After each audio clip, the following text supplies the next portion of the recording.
Hey, welcome back once again to Jack's Tech Corner and Photography Weekly. This is episode number 77 for Sunday, February the 3rd, 2013. Happy Super Bowl, everybody. It'll be a great day today for the team that wins and a sad day today for the team that loses. So hopefully you're rooting for the winning team. I'm rooting for whatever team makes the most touchdowns so I can take a drink because my beloved Steelers are not in it.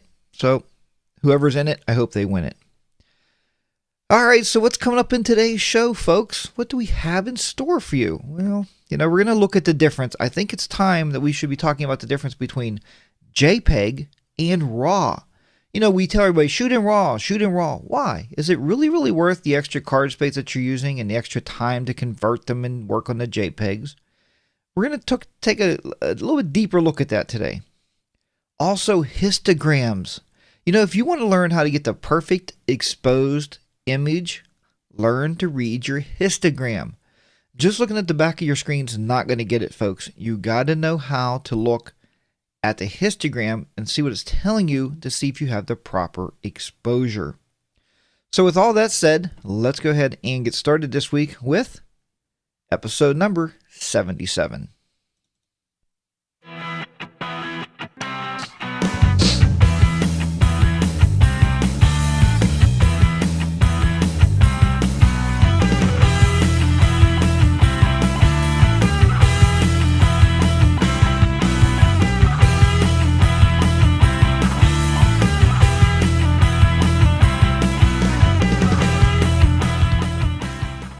Okay, and with that said, let's give our morning shout-outs here to all the folks in the chat room. If you're not in the chat room, please go to jackstechcorner.com, click on the live show, and on the bottom there's a little pop-out chat window. When you click on that, you can join into our chat room. With these types of shows, the chat room is where it's at because it's interactive. We can talk back and forth. You can ask questions as I'm going along, and I can give you answers. If you're just watching, that's called a lurker, and that's okay because you're going to learn, but please don't be afraid to ask a question, and please put some kind of name in there that we can recognize you by. So with that said, let me give my official shout-outs. I'm just going to pull this window here over to this other monitor here so we can see it better. And this morning we're going to be talking to Brian, Cheryl, Dina, Jody, Mike JP, Peter in the UK, Sharon, and Vicky, and I'm sure a whole lot of others out there that are currently watching the show or listening very passively as they are cooking their Super Bowl meals and their Super Bowl dinners. It's funny that over the course of decades, how long it's been, the Super Bowl has become almost like a holiday, right? Because we cook special foods, we have to prepare things, we have to, I even make some special drinks so we can drink a few, specialty drinks there. And yeah, it's almost like an extra holiday, I guess, for most people. Even if your team's not in it, you're going to watch it because of what? The ads, right? Watch for my ad. Watch for the Jack's Tech Corner ad. I paid $3.7 million. Yeah, no, I didn't. I'm lying. Okay, that didn't. Who would have $3.7 million to $4 million for a commercial? And then who puts these commercials on? Frito-Lay, Doritos. Okay, if you don't know what a Dorito is by now, you're not living on this planet anyway. And Ford Motor. If you've never seen a Ford car, well, then again, you're not on this planet. So I think companies do it just because they can. That's why they do. It's like, we have $4 million to throw away. Well, throw it this way, and I will catch it and share it with my folks on my channel. All right, also I see a flyer here just popped in there. Good morning to you, and I did catch Brian earlier. All right, well, that's my little rant about the Super Bowl, and I hope it goes well for whatever team, like I said, is going to win. That will be a benefit to them, I'm sure. Get this chat window over this way a little bit more. Oh, and the Budweiser commercials, as Jody said. Of course, the Budweiser commercials. So, folks, what are we going to learn today? We are talking about the difference between JPEG and RAW. Now, if you shoot totally in RAW, not if you shoot in the RAW. I said that once to my wife. She said, "You're shooting in the RAW." I said, no, not in the RAW. You're shooting RAW. Okay, raw images are an image that is it's a larger image and it captures more detail when you shoot raw. So if you're out there and you are shooting raw, raise your hand. Yeah, a lot of us are. A lot of us do. I do because it gives me that extra detail I need if I come back and I mess the shot up where I can do a lot of editing and clean it up. Now, a lot of cameras out there don't shoot RAW, so you only have JPEG to shoot in, and that's fine. I mean, absolutely that's fine, because JPEG is what you're going to format you're going to use anyway, most likely to send it off to the developer, or you're going to print it off in a JPEG format. You're not going to print it off in a RAW format. So that's very, very important. And we're going to look at some differences here with some JPEGs and RAW that I shot yesterday for you folks to take a look at this. But first, I found some really, really good videos on the internet I think I'm going to share with you, because sometimes people out there, can explain things even better than I, and they take more time, and they have just a way of explaining RAW images versus JPEG. So we're going to look at a video together, and then when we come back, we're going to look at my test shots that I did, and I'm going to talk to you about those. So as this is going on, feel free to chat in the chat room, and I'm sure we can talk back and forth about this. And we will come back after this video is over. So let's go ahead and watch this video about RAW and JPEGs. Hey, how are you? Welcome to Photography Classes Atlanta. This episode is about JPEG versus RAW. And one of the things you need to know is one of the first decisions that you should make before you even think about pressing the shutter button is which file format to use. Most cameras have a wide variety of choices, and as you can see from these two images on the screen, you can choose between JPEG and RAW. So let's take a little bit closer look at what these two choices mean. First of all, what is JPEG? JPEG is the standard for digital camera photo formats. It has been used for, well, since digital came into being.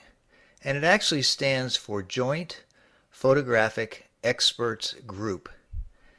And by standard, what we mean here is that it is the standard by which JPEGs are created. Photos are processed in the camera using a JPEG format, and they end up having what's called lossy compression. Lossy compression simply means that the camera takes the photo and it processes the image and the light that comes into the camera, and it creates a photograph. In doing so, it compresses the photograph. Compressing means it makes it smaller. 99.9% of all the photo prints and online images that you see are JPEG. So they're in this format. And this idea of lossy compression is what we need to take a look at. But first of all, let's see what RAW is all about. Okay, what is RAW? RAW is raw, and that means that it is unprocessed information in the camera. Whatever comes in is what you get out. And each manufacturer has their own format for RAW. And as you saw in the images before, the Nikon image said NEF parentheses RAW.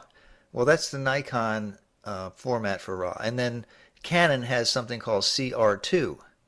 And what has to happen there is that the information needs to be processed into your computer using a converter that converts the data from RAW to whatever format that you want to use in your computer.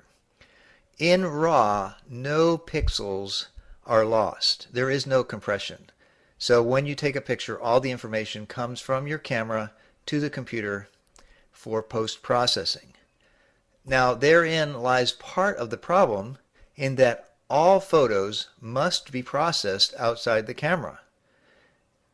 They have to be. You cannot print a RAW image at Wolf Camera or Walgreens.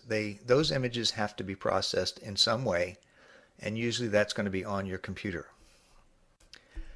Okay, what about file size? File size is actually a function of what you choose in your camera menu before you even start. But what happens when you take a picture is that photo information goes into the camera the same each time. No matter what your setting is, the same information goes into the camera through the shutter. And what happens after that information goes into the shutter is the important part here when you think about file size and JPEG versus RAW. The light information is captured on your camera's image sensor. In this case, it was a 10 megapixel sensor. But then, according to the settings that you picked, the camera processes the image at the proper size and in the proper format. If it's set in JPEG format, it discards some of that information in order to make it a smaller size. And that missing information from a JPEG image is what is the victim of lossy compression. Some people don't like that. And that's where the argument comes up. So let's take a look at that. What is the argument? Photographers have been using JPEG ever since the digital age began. They are familiar with JPEG. Whether they use RAW or not, photographers know JPEG. Now, RAW requires special software to convert the files to JPEG because you have to end up with a JPEG image in most cases. This adds time and expense. That's part of the argument. Some people don't want to spend the extra time. And then you have this idea of file size. As you could see, the files are huge compared to JPEG files, and this takes up space on your computer. And then there's the argument that a good photographer would say, hey, look, I know how to set the settings on my camera. I don't have to worry about saving all that information. I can take a good picture in JPEG. I can nail that shot every time because I know what I'm doing. RAW is different with each camera. This is another argument against using RAW. Every camera manufacturer has a different type of format. It's not a standard format like JPEG. So that could be an issue down the road if you change cameras, for instance. And another one is about dynamic range. Now, those people who take professional pictures, this is a huge deal. Dynamic range is how much color and light your camera image sensor can see or detect. And your eye actually sees a huge range of light information, color information, contrast, and that kind of thing. And then you know, if you've taken many pictures, if you're in a very sunny day, your camera does weird things. It makes things look very eerie sometimes, using blown out images where the sun would have been. You can't see anything but white there, and then sometimes everything else is in the shadow. So some weird things happen in very light contrast situations. Well, this gentleman named Gavin Syme, he posted a picture using a JPEG format, and it was taken in the middle of the day. You can see the shadows there. And then what he did was he took this image, he posted it, but he also took the raw image and he put it on his computer and did a little processing, and he ended up with something like this. Now you can see this is a much nicer rendering of this image. Notice that the sky is not white anymore. It has a really nice blue sky with some clouds up there. This is what he saw when he took the picture. But the camera saw this in JPEG. That's because of this dynamic range issue. So he ends up using RAW and JPEG to get this image. And here's a side-by-side comparison so you can see the difference as well. Okay, so which will it be? In most cases, and I would say this is above 95%, JPEG will suit your needs.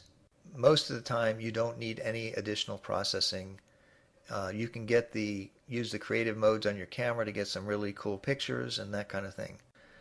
RAW is insurance for me.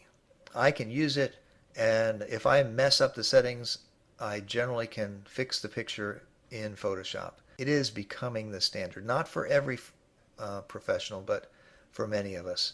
So RAW for me is insurance. Now here I have a couple of pictures that I want to show you. This picture was actually taken in JPEG plus RAW on my Canon digital SLR.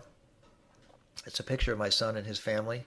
This picture right here is a JPEG. It was taken in JPEG, and then I didn't take any extra pictures. This was just recorded as two separate pictures in my camera. Here's the RAW file right here. Now, it may not look a whole lot different to you just seeing that little leap from one to the other, but it is quite a bit different. Now I'm going to go back to the JPEG image. Notice the contrast and the color, especially on the mom's shirt there. Now watch her shirt. See how it kind of faded out a little bit and lost some of the contrast? Well, when I took these pictures, she said, hey, the JPEG images look a lot better. And they do. That's because the camera processes them. But when I take those photos and put them on my computer and use Photoshop on them, I end up with something that is very nice. Well, we've come to the end of the JPEG versus RAW video, and hopefully this is enough information for you to make a decision about whether or not you should use JPEG or RAW. One thing to keep in mind though, keep on shooting. Okay, so that was our introduction to JPEG and RAW. I thought that video covered it very, very well, and I'd like to thank the video crew there from Atlanta Photography, and I appreciate you doing that video and having that. Actually, I found it on YouTube, so if you look for it, that is where it's at. Maybe go give it a view to run their views up a little bit and help them guys out also. So Jody asked, but how do you know when you want to save a photo? I always shoot RAW. I like the insurance. Now I do, and here's my general feeling on this when I take pictures. When I'm out doing a photo shoot, if I'm doing a wedding, if I'm doing a senior shoot, I take all those pictures in RAW because I also like the insurance. I like to know if I messed up a white balance, if there's something with the tone or the color, whatever. I know I can really get down and gritty and adjust that stuff. Whereas if you shoot in JPEG, you know what generally will happen in JPEG, as he said, it compresses the image so you lose data. So what happens when you lose the data? You don't have that great of a range that you can actually play around with that picture. Once I save the pictures as RAW, I use Lightroom. It makes it a little easier because Lightroom treats a picture as a picture. In other words, if I'm making an edit on a picture that's a RAW picture, when I export that, it's going to export as a JPEG, then I can have that to print with. So it makes it very, very easy. And I'm going to show you here in a second on Photoshop Elements, you can do it, but it's like a two-step process. And we're going to look at that, though, how that actually works. But what I do is, once I do the photo shoot, I save the RAW images pretty much for eternity. I don't see why I need to delete those. Just in case something happens down the road, you'll have a client call you and say, well, I really like that one picture you did, and I want to know if you could do this with it. It's better for me to edit in the RAW image than it is to edit in the JPEG image. But as you said, Kinko's, all those places, Walgreens, Walmarts, wherever you're going, SmugMug, they want the JPEG image to print. They can't print from your PSD or your RAW file. So hopefully, Jody, that kind of answers the question there for you. And good morning to Debbie and Sue. I see you just joined the show. Good morning to you. So now we're going to have a look here on my computer. I shot some pictures yesterday. And what I did, I went one step further because our cameras, I know this camera, this is my Nikon D7000. And I'm sure your camera, whatever you're shooting, has multiple settings in here. You can do RAW. And mine will do, oh, look at, wow, that's pretty nice. I left it on all night. Well, that's all right. So it shoots RAW. Let me look at the quality here. It shoots fine. It shoots normal. And then it shoots basic. And basic on a 32 gig card, I can get 6.3K. So 6,300 pictures on this 32 gig card shooting at basic. But if you shoot at basic, you're shooting junky shots, right? Those are lower than a point and shoot, right? They're pretty nasty. Is that right? That's what I often thought until I did this lesson for you guys and I started working on this stuff. But normally on my camera, on D7000, I do shoot in RAW, okay, ordinarily. What else I like to shoot at, this has 2 card slots. I'll show this to you if I can get this over here. If you can see that 2 card slots, that double slot. What I do is on the top card, it's a 32 gig card. I shoot RAW to that. And I have a 16 gig card as my second card, and I shoot JPEG to that at the same time. So that way I got RAW and JPEG going. It's really, really nice to do that. Your camera probably will do it also with one card. I've seen a lot of cameras out there, Nikons and Canons. If you have Sonys, they probably do it also. But they will do both. They will shoot a JPEG and shoot a RAW and store a JPEG image on that same card if you only have one card. It's pretty cool. I don't know how they do it. Those engineers are much broader minds at designing than what mine would be, but there you have it. All right. So I'm going to go ahead and switch over to my computer here, and we're going to have a look at some of this stuff. Okay, now here's what I wanted to show you. This actually started off as a raw image right here. And what I was hoping to show you that didn't work out was the contrast between all the different shots. Ordinarily, and here's kind of where I tell everybody how when I demonstrate this stuff is, if you take a picture of a white gown, okay, like a white wedding gown, or if you take a picture of a black tux, this is where I really notice that. And if the gown or tux has creases, or the pants have pleats in it, sometimes when you shoot in JPEG, you will not see that pleat. And the reasoning being is it's compressing it. When it compresses that image, it's like a white gown or black, it just sees white or black and it just compresses it together and gives you a black picture. So you may lose detail. I could not lose detail of these pictures if I wanted to yesterday. I was trying and I couldn't lose any detail. Here, let me bring these up side by side for you. And you can see here very, very clearly on the left, you can see where it says NEF right up here. Let me see if I got my mouse pointer on. Yeah, I do. So right up here, it says NEF. That is my Nikon format. And yours, I think he said for Canon is CS2, I believe. And the Canon shooters know what it is. I'm not really sure, and I'm sorry. But on the right is my JPEG. I switched the camera over to JPEG mode, and I shot another shot of that ground again. Now, if you look, the coloring is different than this coloring over here. And that's because the JPEG compresses it the best it can. Over here, I got all the detail to that image. And there's a trade-off, and the trade-off is it's a bigger file. So if you're shooting raw images, what I would say to do is buy yourself a bigger memory card, right? They're pretty cheap. I mean, I got a 32 gig card, and the first place I look at for my memory cards, believe it or not, is on eBay. They're brand new. Look for a high-speed card when you buy these, though, because you're writing a lot of data to it. So don't scrimp and say, well, I'll get the 32 gig card and it's $12, because you're not going to be happy. A 32 gig card should cost you maybe $50 or $60, roughly. I mean, it could be a little less than that, but look for the 10X Extremes or the Extreme cards, and you'll be very, very happy with that.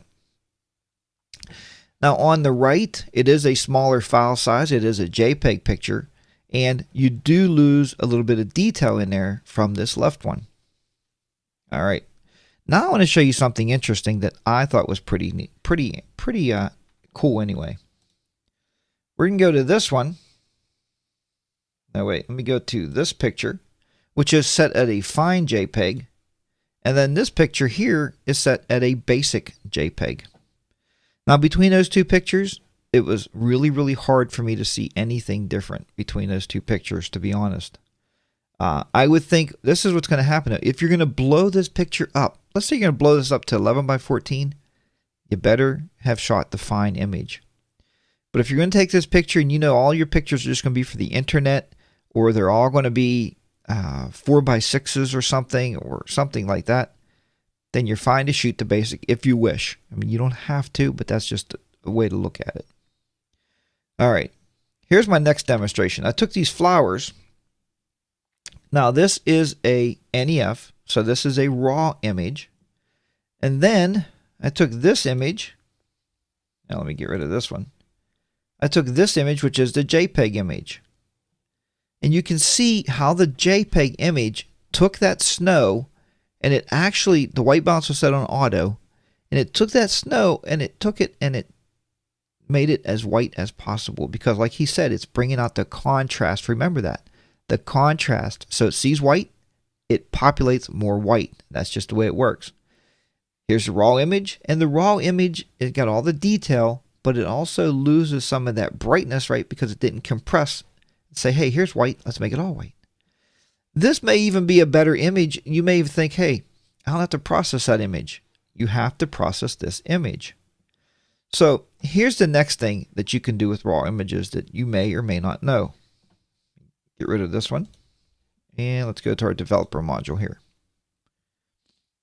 With this raw image on your white balance, let me select the screen here again, because I want to show you where this is at. And bring us over. Once again, this is Lightroom, but I'm going to show you here in Photoshop Elements. We're going to do the same thing. So don't run off. Okay.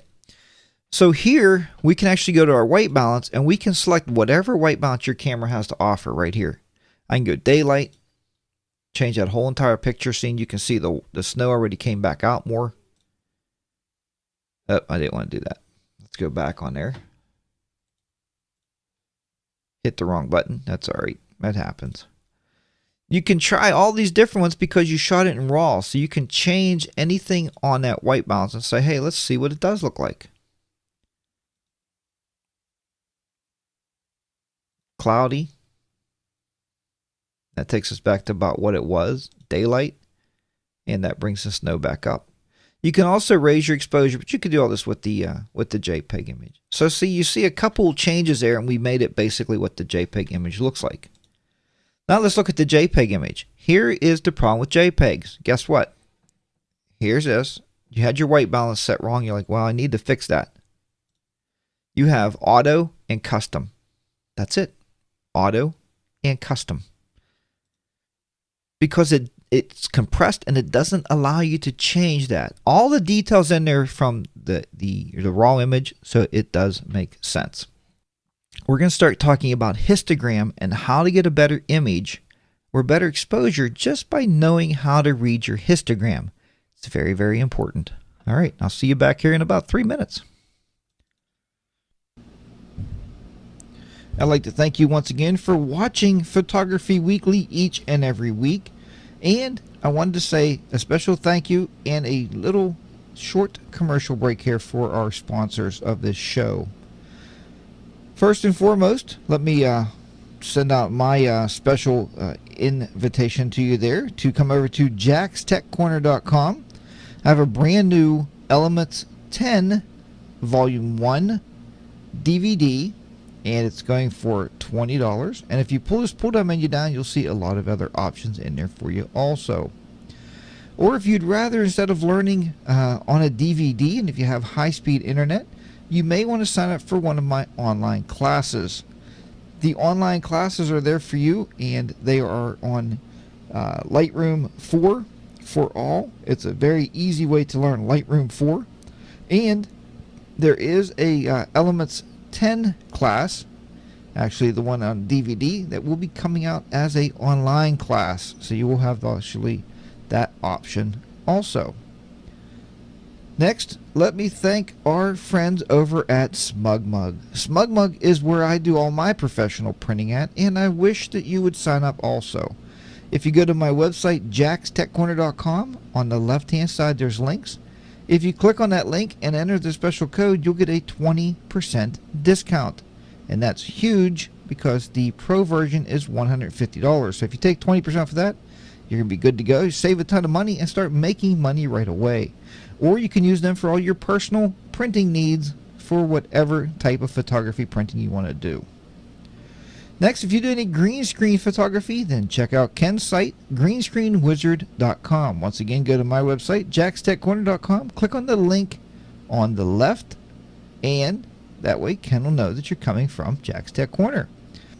Once again, that's greenscreenwizard.com for all your green screen photography and now video needs. And a special hello and thank you to our friends over at Amazon.com. If you're buying anything from Amazon, and man, don't we all buy from Amazon anyway? Go to my website, jackstechcorner.com. On the left again, click on the link to go to Amazon before you buy anything. That gives us like a 1% deal there of your total sell. So it helps the site out here, it helps us out, and it keeps it so we can buy new equipment to keep bringing you these great shows and keep on going. So if you're buying from Amazon, just go ahead and click that link and buy as you normally would. And I'd like to thank our HDR sponsors, HDR Soft and Photomatics. Photomatics does a great job. I'm using the Pro version now, Photomatics Pro 4.2, and the Lightroom plugin, and it is absolutely fantastic how it's integrated with Lightroom. So once again, that's Photomatics by HDR Soft, and you'll find those at hdrsoft.com. Download the trial version today. You won't be upset or disappointed. So that's it. Let's get back onto the show here and more learning. Okay, well, there we go. Now we're back up to where we need to be. And let's bring his camera back up. So no questions out there. That's pretty good. You guys are catching on to this stuff pretty fast. And I tell you what, it's really, really great. Hopefully it's... I did tell you before and I forgot to do it. Even though I have show notes today. I don't know. Sometimes you miss these things. But I told you I'd show you how to do it in Photoshop Elements. So I'm going to bring up my organizer. And I'm going to show you this because I know most of you out there are using Elements. And you may in fact not be using... you may in fact not be using Lightroom, and that's okay. No problem at all. Let's take a look at this here before we start this next segment. Let's see here how we're going to pull this off. Pull this out here a little bit this way. I just like to resize these screens because you folks know that I like to be able to show you. If you can't see it, you can't learn it. That's what I always say. Can't see it, you can't learn it. All right, done selecting. Now you can see the first one I did up here of Comet, how I changed this. You can see the color in this stuff is just not that great. What I was playing around with was shooting without a flash, and I was taking some pictures of Comet there in the living room. And I was shooting in RAW. If you see it right here, if you can see that, it says NEF right under it. So I was shooting in RAW. So and I am in my Photoshop Elements organizer. So I can use this thing and we can actually go in here and we can make some changes. Now let me show you how that works. So we are going to take this picture here. I'm going to right click on it and I'm going to say I want to edit it with my Photoshop Elements editor. Okay, it doesn't say open in RAW or anything like that. So if we click on that,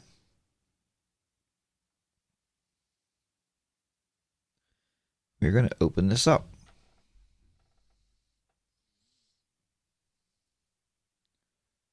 Okay. So there's our editor. But wait, it opened up in something that we're not familiar with. What is this? Well, first of all, that's a very bad picture to begin with. Let me just close that one, pick another one there. The reason I said that is very, very blurry. Let's take this one. So what it's opening up in, it's opening up in Adobe Photoshop RAW, okay? This is a editor, much like Lightroom, and if you look, it has the sliders just like Lightroom did. It has the custom white balance just like Lightroom, and you have this built into your Photoshop Elements. It comes with it. Now, if you click on this, you can see we can change all this stuff just like we did before. So let's change this since I was inside to tungsten lighting, as you see. That's already a little better, right? It already cleaned that picture up that quick. Just to change this because I knew what kind of lighting I was in. Let's say we shot it in cloud. Still got that glow to we don't want. Daylight, not too bad. Fluorescent, not bad. But I did shoot it with a regular bulb. Tungsten is a regular light bulb. You can see here it's a lot better than what it was as shot. If I want to look at it as shot again, just click here. And it will go back to as you shot it. So let's go back to tungsten. All right. Now what I would do is the same thing. I would just turn the exposure up. Bring them up a little bit brighter, right? So I'm doing just the kind of same thing I would do in Lightroom, but it's in your Photoshop Elements. I know what you're asking. Well, Jack, that's great. Will the JPEG open in here? No, JPEGs do not open in the RAW editor. Only your RAW images. You would do things like clarity. A lot of people like to run this clarity back and it gives them that blurred out look, which is pretty cool. Some people like to run it to the right, which gives them that harsh detail look, which is also not bad. But I'd raise the exposure a little bit more. It's a pretty interesting shot there when you do this stuff, you know. Anyway, it's not really how to use this. These are just sliders. Play with the sliders. You can also click auto, which also works. If you click on down here on the bottom, if you're fine with it, if you say this is all the editing I really wanted to do and it looks great and this is how I want it to look, just click on done because it's going to put it back in your organizer and it's going to be fixed. Watch. There you go. It's fixed. It's right there. That image is now taken care of and cleaned up. So that is how it works when you're using the Photoshop elements that a lot of you have. And I've been teaching for a lot of years. I know a lot of you purchased it because I teach it, and that's great. I do appreciate that. Not that I get anything from Adobe, but it is nice to see that going on. And good morning. It looks like Dennis is now in there. Good morning, Dennis. Nice to see you. Woke up early in the morning to be here in California. All right. So that is how we do it in Photoshop Elements. And it works equally well. Lightroom's a little easier because you can just go through and you can just scroll through the bottom and do all those edits and make it a little quicker. But Elements will work. You don't have to buy anything different. Okay, so let me take a look at my notes here. Oh, hold on, we have a question here. You can open JPEGs in Elements if you go to Open As and select Camera Raw underneath. Well, there you go, Dina, and I appreciate that. So if you have a JPEG image, just go to Open As and select Camera Raw, and you can open it and make those same changes. Thanks very much, and that's where the chat room helps out. See, I've never done that. I've always just used it for raw images, so I appreciate that input. That's very, very good. Okay, we're going to look at our show notes here, and we're going to go down, and I'm going to find out where we're going next. Next, we're going to be talking about histograms. Now, histograms, if you've never ever used them, and I'm probably guilty of this too, most times. Let me take a picture here. And Dina said it's under the File menu. So you go to File and then Open. And Open As. I'm going to try to take this down. I'm just looking at my camera here real quick to try to grab a picture. Alright. So the histogram, what we're looking at the histogram here is if you can see this. Let's try to bring up this desktop camera here. We'll see if we can bring it up on there. Alright. And Nikons and Canons both have this. Everybody can see the histogram on the back of your camera. And if you can see that leaning to the left, it looks like, this side here, this is telling me right off the bat, right here, that the picture is too dark. And if you look at that picture, you can see that it is too dark, right? The histogram is telling me it's not properly exposed. So we're going to learn about that, and then I'm going to show you some pictures that I did outside and how I took those and how I was able to change the exposure just by watching the histogram and giving you different ideas. So first we're going to start off here by very simply, we're going to start off here with another video I found, because I think the videos, like I said, they just help. It always helps to teach with videos. I know our teachers at school use them, and I love to use the videos also to show you around here a little bit. So I'm going to quit talking. I will follow you in the chat room, and we're going to watch this video one on the use of a histogram. So what exactly is a histogram, and why is it so important for digital photography? According to Wikipedia, a histogram is a graphical display of tabulated frequencies, shown as bars, that represent the proportion of data falling into several categories. Or, translated for photographers, a histogram is a graphical display of the different tonalities in your photograph. In other words, a histogram is a digital light meter for your camera. To truly understand histograms, we need to take a step back and talk about some basic principles of digital imaging. One of the first problems that had to be solved back when digital imaging was being invented was how many levels of gray it would take to fool the eye into seeing a continuous tone image without any steps or breaks along the way. What researchers discovered was to recreate a continuous tone black and white image, 255 different shades of gray were needed to fool the eye into thinking there was in fact an infinite number of shades of gray in the image. Black was given a value of 0, and white was given a value of 255. Middle gray was given a value of 128. These values make up the horizontal axis of the histogram. Black without detail, or pure black, is located on the left-hand side of the horizontal axis of the histogram. And pure white is located on the right-hand side of the horizontal axis of the histogram. For a black and white photograph, this translates to the following values for photography. The left-hand side of your graph represents how much shadow detail or lack of shadow detail you have. The right-hand side of your graph represents how much highlight detail or lack of highlight detail you have. And the middle of your graph represents your midtone values. But what about the vertical axis of the graph? What do those values represent? The vertical axis of the graph tells you how high or low a concentration of black, white, or middle gray tonalities you have at any given range. In the histogram on your screen, I would be able to determine that the image this histogram is representing does not have many dark areas in it, that it has quite a few middle gray areas, and it has one very bright area in it. Let's take a look at an actual example. Here you see a properly exposed image. Note how there's a bit of space on either side of the histogram. This space indicates that I'm neither under or overexposing the frame. Now let's take a look at an underexposed image. Notice how the histogram is piled up all the way on the left-hand side of the graph, and the vertical axis extends all the way to the top of the graph. This is called clipping your shadows, and it's a telltale sign that you have incorrectly exposed your image in your camera. The spike on the left-hand side of the histogram indicates loss of shadow detail in your image. In other words, when you try to print the image, there will be black without detail in the dark areas of your frame.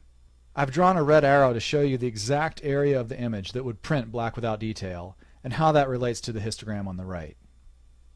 Now let's take a look at an overexposed image. Notice how the histogram is piled up all the way on the right-hand side of the graph, and the vertical axis extends all the way to the top of the graph. This is called clipping your highlights, and is also a telltale sign that you've incorrectly exposed the image in your camera. The spike on the right-hand side of the histogram indicates loss of highlight detail in your image. In other words, when you try to print the image, there will be areas of white without detail in the light areas of the frame. What this translates to for desktop photo printers is that zero ink will be put down in the light areas of the image, resulting in very noticeable changes in reflectivity on the surface of your print in the areas where there's no ink. It just looks strange and you want to avoid it. I've drawn a red arrow to show you the exact area of the image that would print white without detail and how that relates to the histogram on the right. So how does this knowledge translate into exposing the images in your camera correctly? Well, the rule is pretty simple. You want to expose your image in a way that the histogram falls in the middle of the graph without clipping your shadow or your highlight information. But there are a couple things that you should know. The first is about digital noise and grain. The majority of digital visual noise and grain, that is the unwanted color specks and the film type graininess that you don't want in your image, live on the left-hand side of the histogram in your shadow areas. Thus, if you're intentionally underexposing your images to avoid clipping your highlights, you're actually decreasing the quality of your image by increasing the grain and visual noise in that image.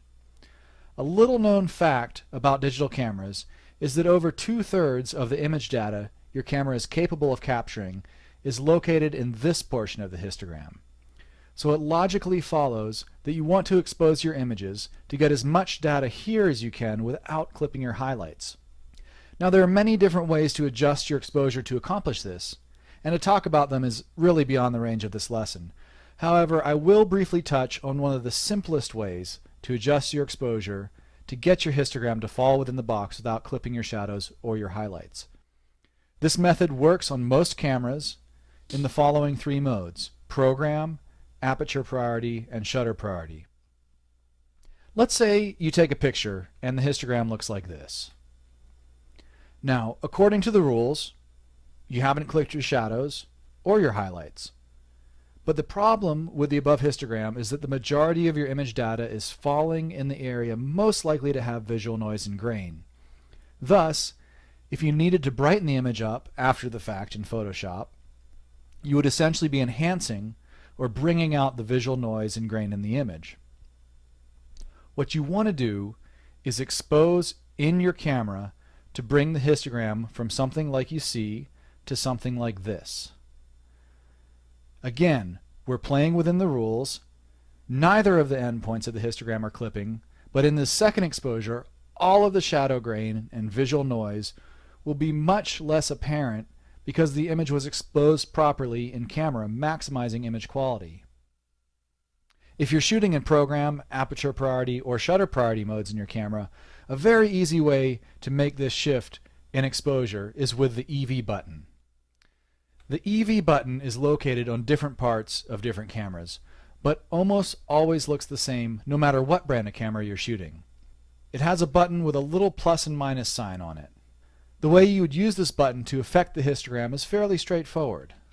If your histogram is piled up on the left-hand side of the graph, you need to add light to your picture. To add light to your picture using the EV button, simply hold it down and toggle the scroll wheel on your camera to bring the camera's meter to a positive setting, as you see on the screen. Take another shot of the same frame, preview the histogram, and you'll see if you'll need to make any further adjustments with the EV dial. Now, if you take a test shot and the histogram is piled up on the far right-hand side of the graph, indicating clipped highlight values, simply hold down the EV dial and bring the camera's meter to a minus setting and retake the shot. Now, one word of warning on this technique. When you're done making your images, when you're done in that specific lighting situation where you had to make the exposure adjustment with the EV button, be sure to return the camera's meter to the 0 position. I must say from personal experience, there have been a number of times I've inadvertently left the EV exposure compensation on, to my great regret. One more thing you should know about histograms. There are actually two types of histograms. One is the RGB histogram, and one is known as the luminosity histogram. The RGB histogram gives you a channel-by-channel readout of the specific color values in your photograph.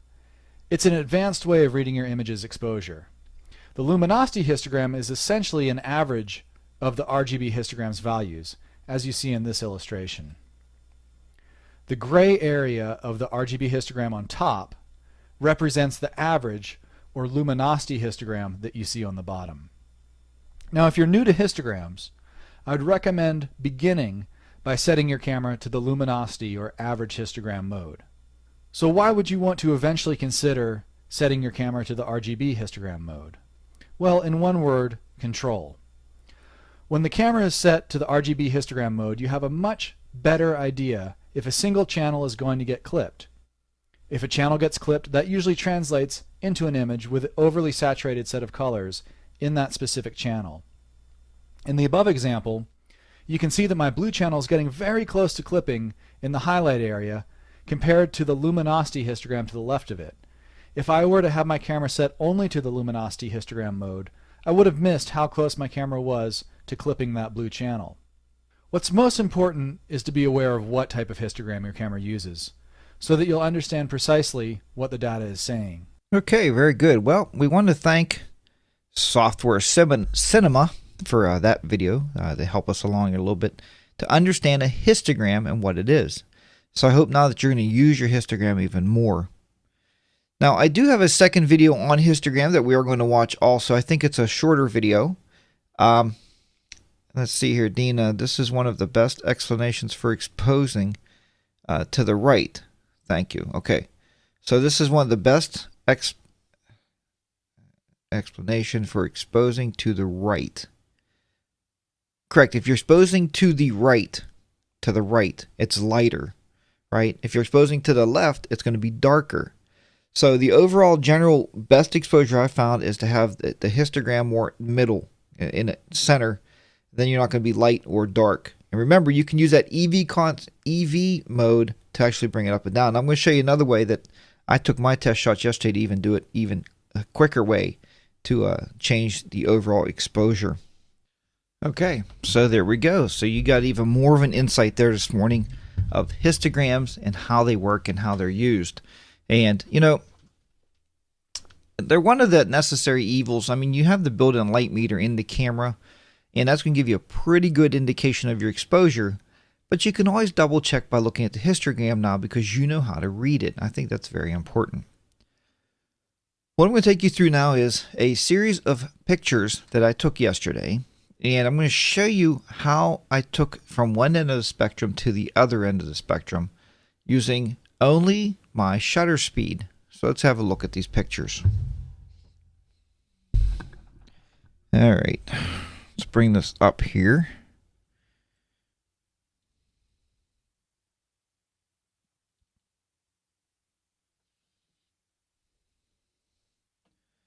And we're just going to look at the histogram over here and the picture itself. Right there.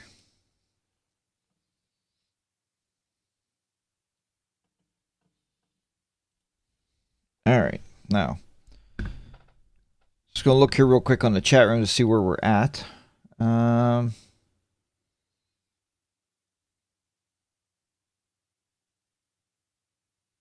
Correct. Okay, Dawn, I see you have an exact understanding of that. If picture has more light, it's going to have less noise, and that's the only time.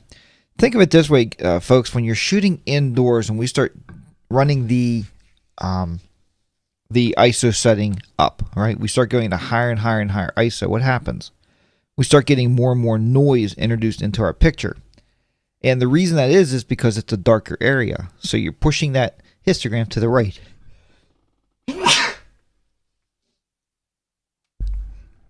Oh, sorry about that one. So you're pushing that histogram to the right.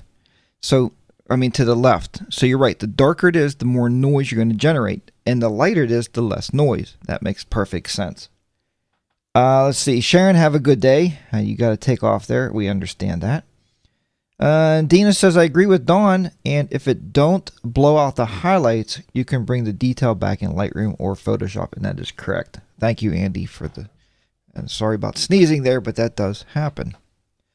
Okay, let's go ahead and look at these pictures here real quickly, and then we'll be kicking out of here for the day, but I wanted to go through these for you because I took these yesterday.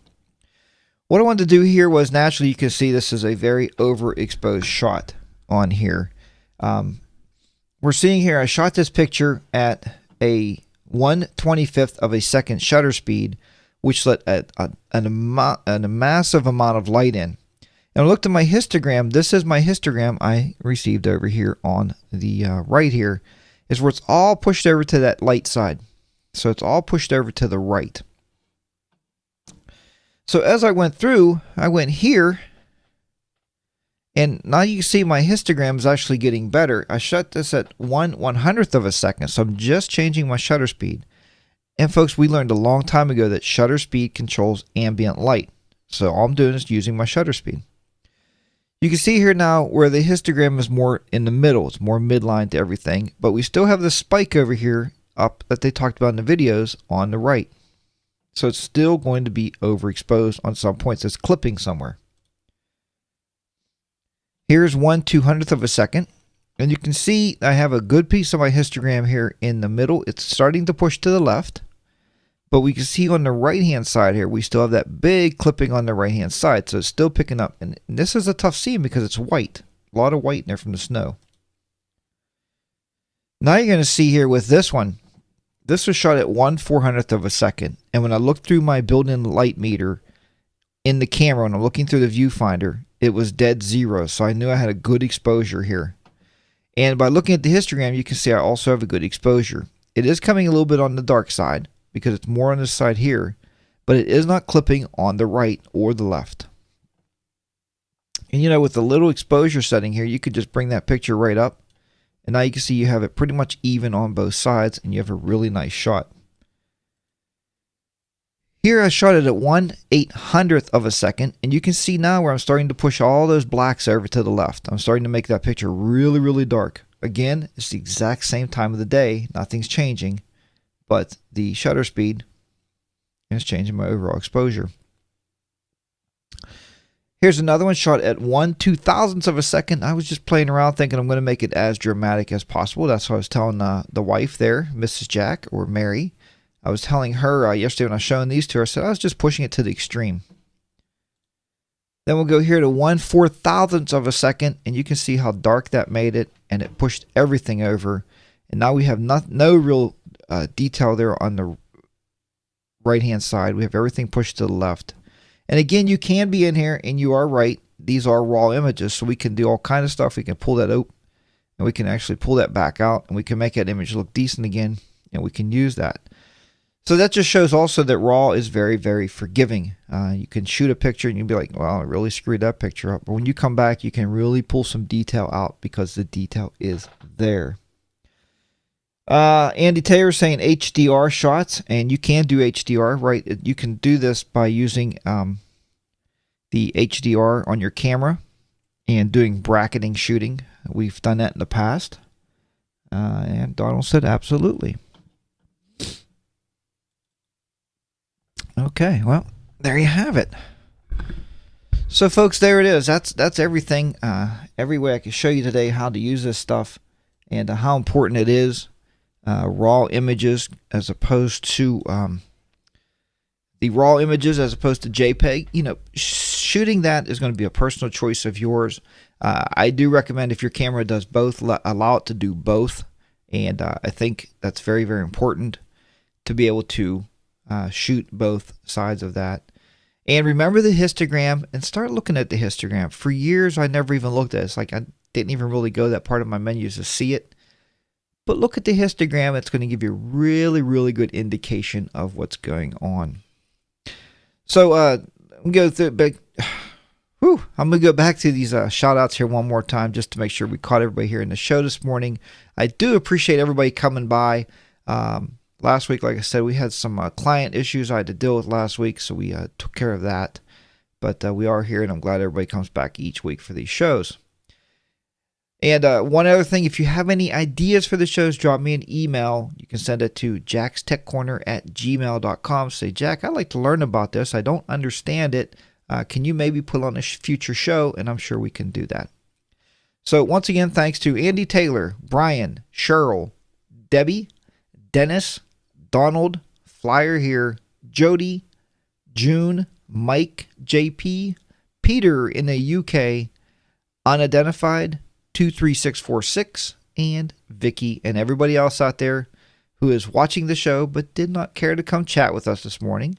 That's fine, and I'm glad that you at least come and watch the show. And thanks for everybody for saying it was a good show. I'm glad. Hopefully the information is going to help you. And hopefully we can talk about that in extent later on and be able to come back there and do another show for you. So until next time, we're going to wrap this one up and let everybody go there amongst their Super Bowl day. Got a lot of food to cook today, a lot of stuff to prepare, so I got to start getting ready for this little Super Bowl party later. And hey, my team's not in it, but if your team's in it, I hope you win it. So folks, once again, thank you for coming. I'm glad you're here. And as always, keep those shutters clicking, keep your editors editing, and I'll see you back here next time on Jack's Tech Corner for another Photography Weekly. Bye for now.